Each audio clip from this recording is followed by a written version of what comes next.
Today's practice is a little bit different than our standard sequences because it is primarily intended for women who gave birth recently. As most doctors would recommend, you should not start exercises of any fashion until you are 6 to 8 weeks into post-pregnancy time. Of course, your own body is your own guide, so if you have any discomfort or pain, you should skip a particular pose or skip the exercise routine altogether and talk to your doctor once again. This practice, however, is also a very comprehensive for anybody who just wants to bring a bit of movement into their day. It is intended for women who were recently pregnant and gave birth, just because it's a very safe practice for those particular areas that were under most of the load during pregnancy and then during the delivery. We will start in a standing position. So come to the middle of your mat with your feet parallel to each other and about hip width apart. Very traditional starting point. Lift your toes for just a second and plant them one at a time. Feel the distribution of the weight,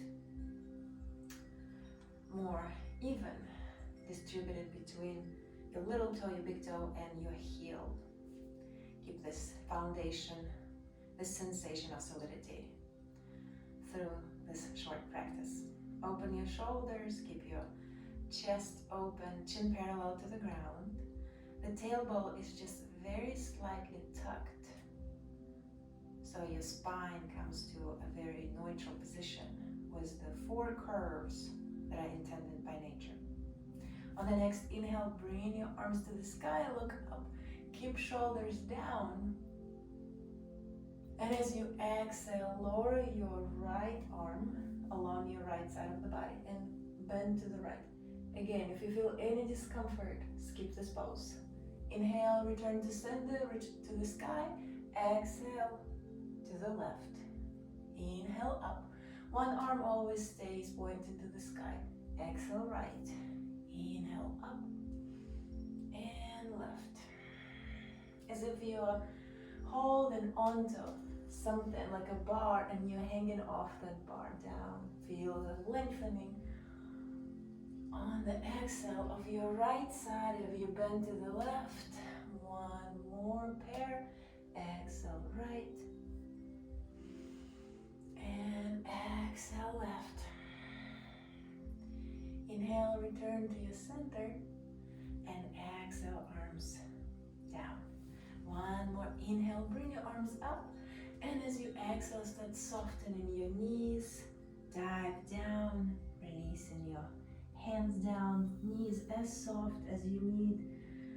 You can even rest your chest on your quads, your belly on your quads, head and neck relaxed. On the inhale, start growing tall, straightening your knees, extending your spine, looking up, shoulders down. Exhale, dive down, soften your knees as much as you can. Around your back, head and neck relaxed. Inhale up, grow tall. Exhale, start diving down and rounding your middle back, relaxing head and neck down. One more roll up. Inhale up. Exhale down. And return to your starting position, arms to the sky. Exhale, hands at the heart center, and release your arms down. One more inhale. Exhale, dive down, but this time grab your opposite elbows. I'm gonna switch to the side view. You stay where you are.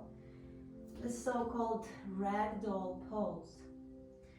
My head and neck are relaxed. My upper body is relaxed. I'm lengthening my spinal muscles by completely surrendering my upper body. What supports me in this pose are my feet. You may feel it in your hamstrings because our knees are bent. You also, if you feel the length, can start straightening your knees just a little bit. Head and neck relaxed. Stay here for a few breaths.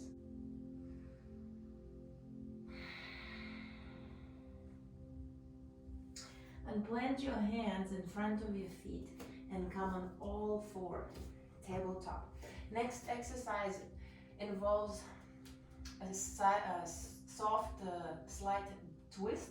So if you feel any discomfort in your abdomen, in your abdominal area, your belly, skip this following exercise.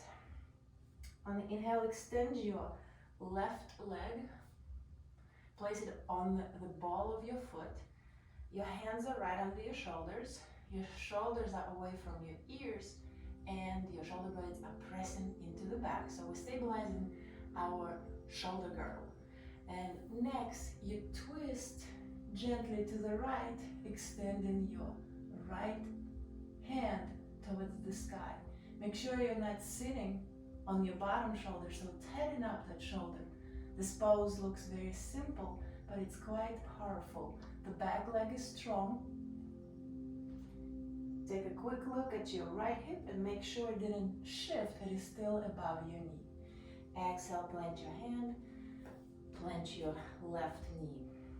Next, right leg extended, place it on the ball of the foot. Stabilize your shoulders first. And on the exhale, twist to the left this time, extending the left arm to the sky. Make sure you're not dumping into your bottom shoulder, your right shoulder. Shoulders are strong. And make sure your left hip didn't shift over the knee. And exhale down. Tuck your toes. Lift your hips and knees. Our first downward facing dog. Since it's our first, it might be a little intense, so soften your knees. Lift your heels as much as you need. It should be relatively relaxing, especially for your upper body that is lengthening here. And maybe a few moments in, see if you can straighten your knees. Maybe your heels plant. Next move, start walking your hands towards your feet. Heel toe feet about mid distance. Heels in, toes out. And sit down in a squat. Your hands might be still grounded. You stay where you are. I'm just gonna switch to the frontal view. This would be, let's say, the final destination of this pose. However, if your heels do not plant, use a blanket, a towel, or if you don't have anything handy, just roll up your mat, prop your heels so they're slightly elevated, so you actually can find stability. When we're squatting with our heels floating, this is very, very vulnerable for our knees, for our ankles. We want to find stability in this pose, grounding through our heels, and imagining the tailbone pulling down, not tucking, but pulling down, so you open your chest, you lengthen your spine towards the sky. Once again, hands could be here, it depends on what stage of the squat evolution you are at. Few more breaths.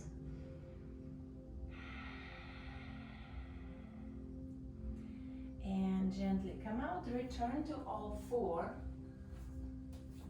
Push the blanket or the mat away. Next, on the inhale, plant your right foot forward, right by your right hand. Your ankle is right under your knee. And slide the back knee to the back. Toes are untucked. You see my toes are untucked. My back foot is resting on its top. Tighten up the shoulders. That means press the shoulder blades into your back. Shoulders pushed away from your ears. And carefully bring your upper body to upright position. Bring the back hip forward so your hips are square and facing towards the front. You may stay here. You may bring your arms towards the sky. Close palms together and stay here in the slow lunge for 3, 2, and 1. Plant your hands on the inside of your front foot. heel toe that foot to the right, maybe slightly forward, and stay here for another 3 breaths in and out through your nose at your own pace. You may stay on your hands. If you have a block or a firm cushion, you can maybe come into the forearms on that support. And eventually, as you practice and you open more, you will land your forearms on the ground. Elbows right under the shoulders. Your knee may start swinging to the side, to the right side, and your foot may come onto the edge, the outer edge of your foot. It's totally fine. So we are basically just working on the hip opening right here. Plant your foot, tuck the back toes, lift the back knee, turn the back foot, turn the front foot. You see my feet are both facing forward, and do just a few of these transitions. Hands are planted, hands are not moving. Spine is long, no rounding. And just move a little bit, bring in some dynamic lengthening, releasing sensation into your inner thighs. See maybe if you can lift your hands. These are just options, so go with what feels best.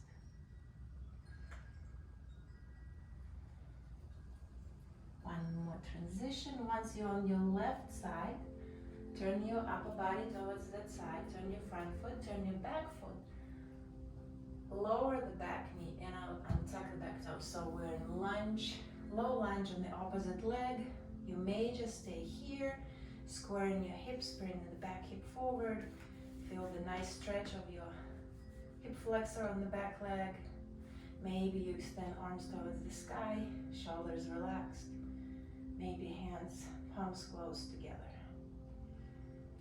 Exhale, plant your hands down on the inside of your front foot. Heel toe that foot to the left and come into this lizard pose. So once again, your knee may start dropping towards the left and foot lifts, sliding on the outer edge of your foot. Totally fine. Options, straight arms, forearms on the block. Or eventually, with more practice, you will come here. Stay here, steady breath, in and out through your nose, no holding of the breath. And the intensity in this particular exercise should be at about 50-60% of what you think your total capacity is. Plant your hands, plant your foot, tuck the back toes, lift the back knee, turn the back foot, turn the front foot. Few more transitions, right and left in this half lunge.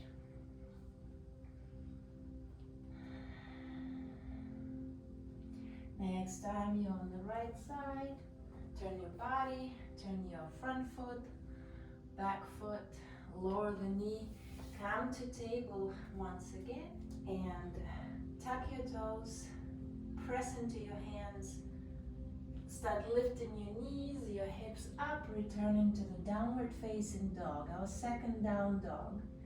And maybe quickly compare it to your first one, see if your body's more open, longer, more spacious. On the inhalation, lift your heels and shift into the plank.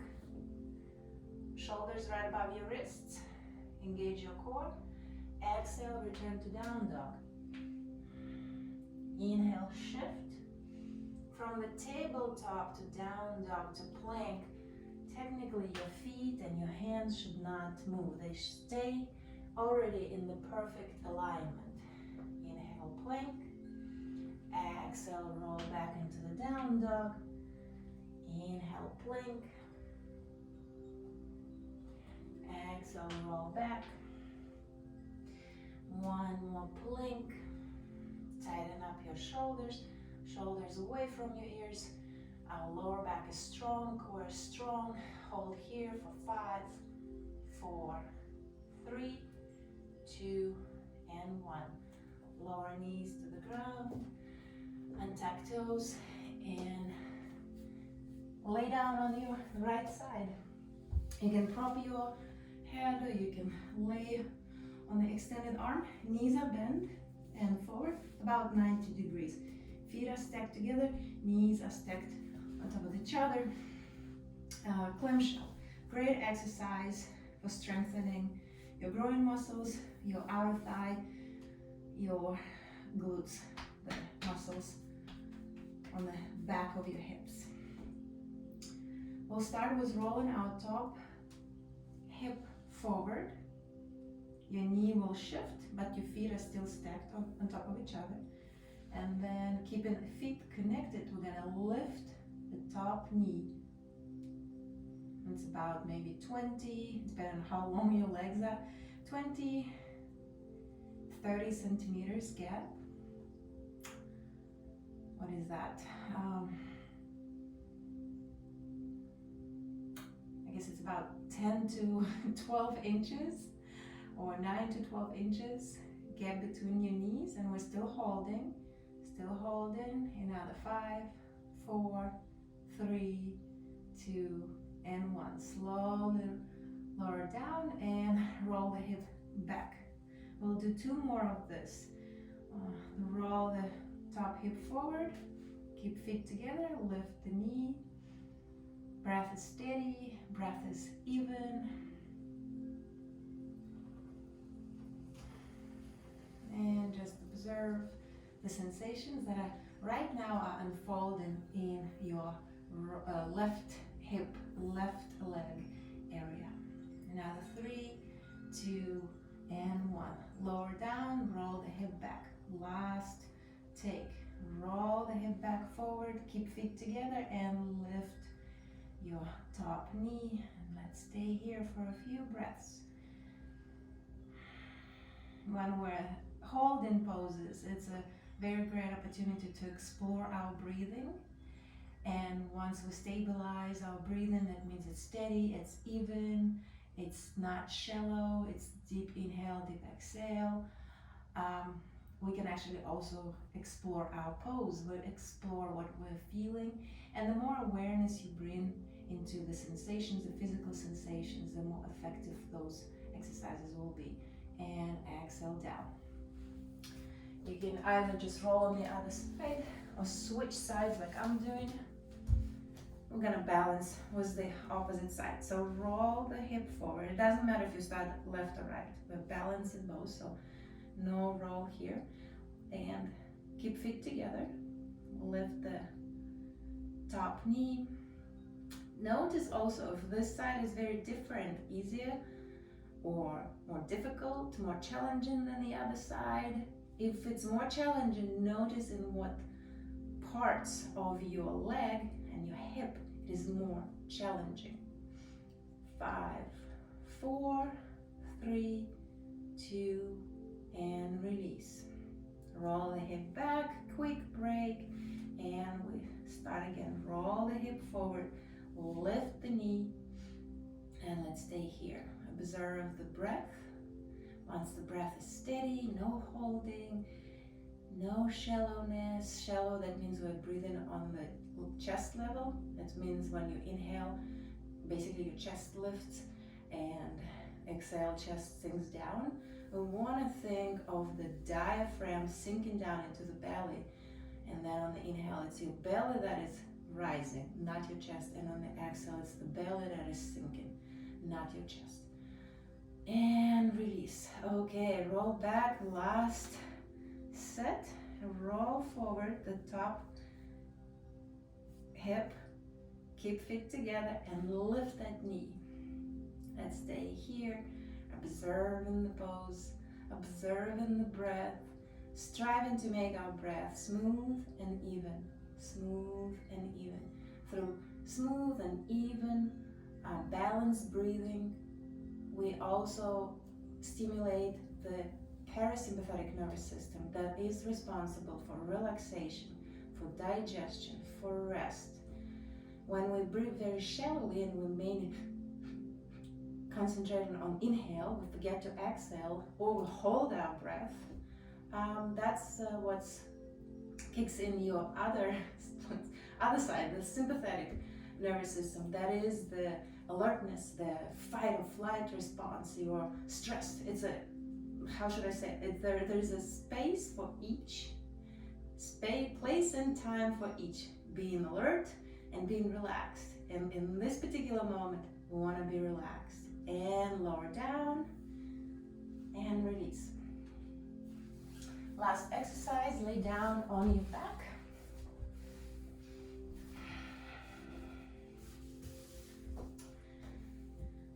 Extend your arms over the head, palms up. Connect your feet together. Engage your inner thighs. Keep your back and your tailbone, your glutes grounded. And on the inhale, engage the core and lift your legs 30 degrees. Feet flexed or pointed, it's your choice, whatever makes your legs more engaged. And now 60.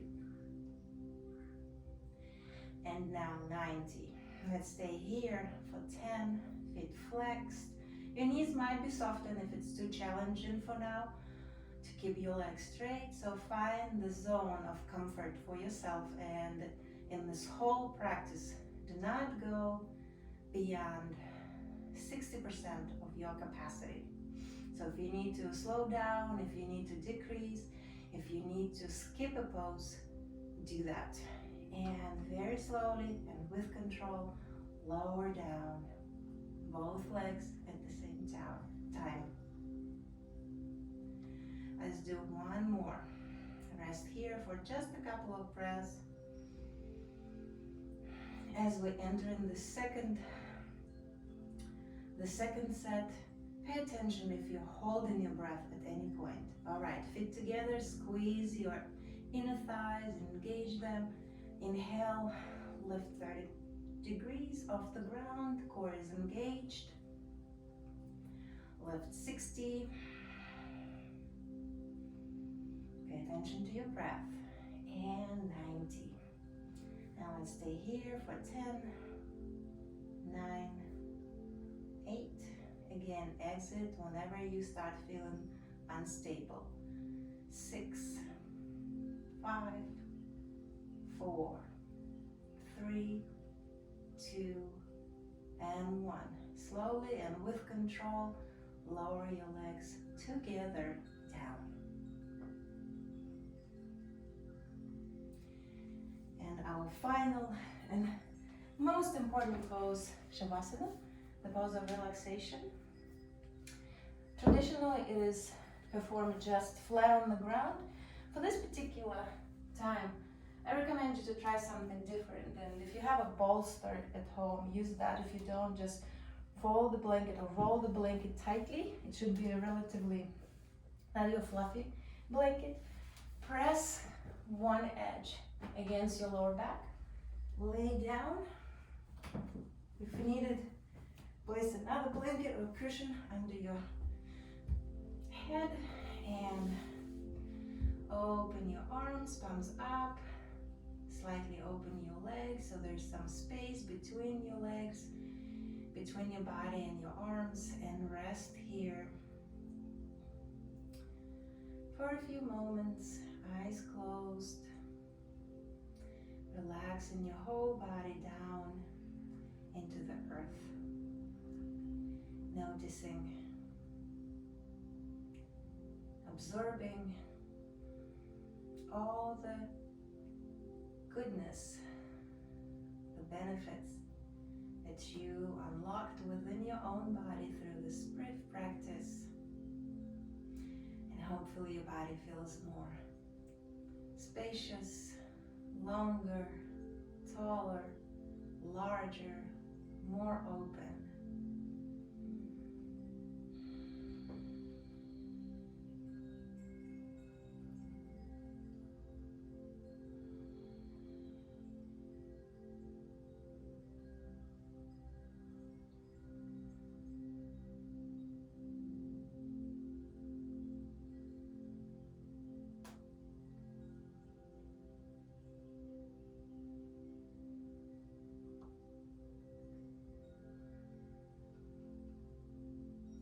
You stay in this relaxation as long as you can, as long as your time permits. The longer, the better, because this is a very critical moment for our physical body, for our nervous system to sort of seal and rebuild, seal the benefits, rebuild the connections within. And when you're ready, gently open your eyes, roll to either side of your body. Press the top hand into the ground very carefully. Come to a seat.